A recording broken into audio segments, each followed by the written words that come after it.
In this video, we're going to examine how to access our plastic part design tools inside of Autodesk Inventor. Now, here with Inventor 2015, we don't really see our 3D model tab, anything that resembles a plastic part type of command. So essentially, we had to turn this on. This is done because not everybody uses plastic part tools. If you're a machinery designer and the only thing you do is make prismatic parts, plates, and blocks all day, you're probably not going to deal too much with nice smooth curvatures or plastic type design methodologies. So the commands have basically been turned off from the default interface. In order to get them back on, we go to the end of our ribbon tab down here at the end with this little pull down arrow. We choose that pull down and then we select plastic part. This turns on a new ribbon panel for us. So we have a command called grill, boss, rest, snap fit, rule fillet, and lip. So these are considered our plastic part commands. They're really introduced primarily for that mindset of that type of designer.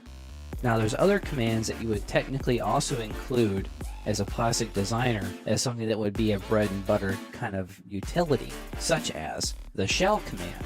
People who use plastic design use the shell command an awful lot. Also, the rib command, which is over here on our sweep flyout. So those are other commands that you still want to consider utilizing on a daily basis if you are in plastic design. Now, the other thing to consider about plastic design is that the order of how you do things is very important. So do you put your fillets on first or second? Do you do your shells at the beginning or the end?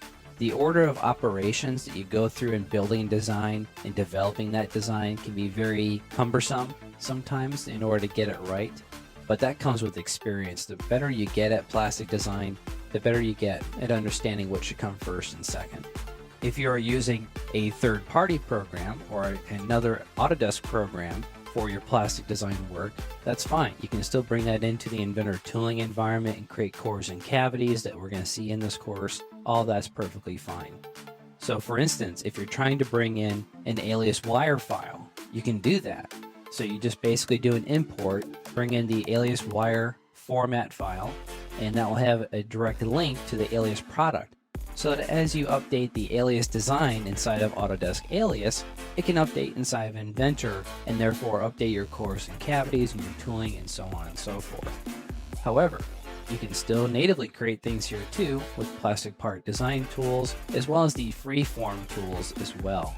These were added inside of Inventor 2015 and these give you even more power to create really fantastic shapes using the T-splines technology that Autodesk has picked up in order to better facilitate more swoopy type shapes. So this has been a look at the different types of tool sets we could utilize for plastic part design, as well as how to turn on some of those commands.